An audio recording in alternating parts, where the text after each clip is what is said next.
it's not real until you don't get it, and then you find out at the end that you needed it. Yeah, yeah.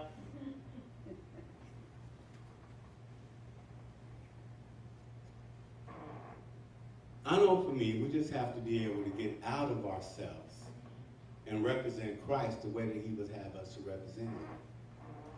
Even at your job, but I say we need to start with our families first. If you can't start with your own family, you're going to have a hard time starting with strangers.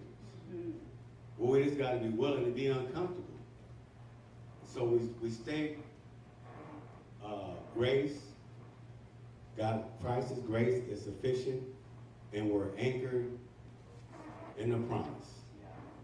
So we should be good all the way around, right? Even if we stretch ourselves out there to someone and get our little feelings hurt, his grace is sufficient. Yeah. He'll comfort us in our little hurt feelings. I think we just gotta, my feelings get hurt because I'm so into myself. When they're not receiving Christ, I feel like they're rejecting me. Mm-hmm. And the truth of the matter, they're rejecting Christ. But I got to get out of my own feelings so I can get more into Christ or present Christ. And it's easy to say. It's always one of those things, easy to say, harder to do. Yeah. You can say you're going to do whatever, but when you put the pedal to the metal, it's hard to get down to it. But if we're going to be Christians for Christ, we've got to get out of ourselves. Yeah. It was not easy for Christ to go to the cross for us. I have to constantly remind myself, he went to the cross, and initially he didn't even want to go to the cross. That's how horrible going to the cross was. He's God, and he did not even want to go to the cross. He asked for the cup to be removed. But he sacrificed himself, not for himself. He gained nothing. Going to the cross, he gained nothing. He already had everything. What did he gain for going to the cross? Not a single thing. All of it was for us. And even through all that torment that he went through, he had the nerve to say, forgive them. Yeah. For they know not what they do.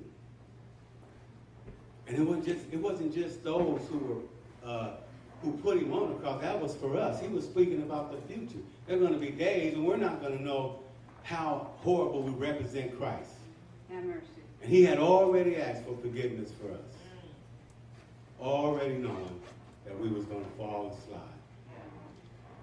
We have to be mindful of our day-to-day trial and be purposely to present Christ. Yeah.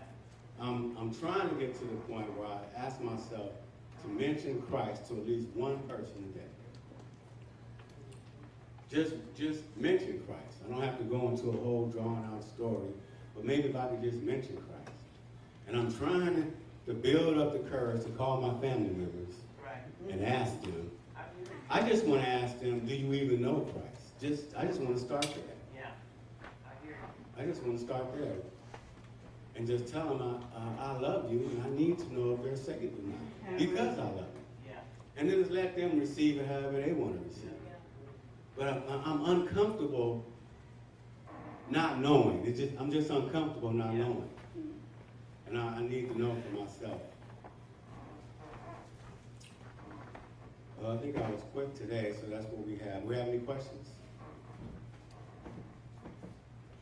No questions? I told you I like no questions. Amen, amen. Dina looked like she had a question. She said no. That's fine. I would encourage us to try to be where I'm at right now, teaching. You'll be amazed what you learn in the Word when you teach the Word. Because you're not just teaching the Word is actually teaching you. When I come up, really all I'm doing is sharing what the Spirit has gave to me to you. But it's not even patches I'm really familiar with. But as the Spirit opened it up to me, I was able to open it up to you. And there's a lot in here, especially if you dig into it, each word. But we're so familiar with the promise, and I just wanted to focus on what the Lord gave me to focus on. Amen.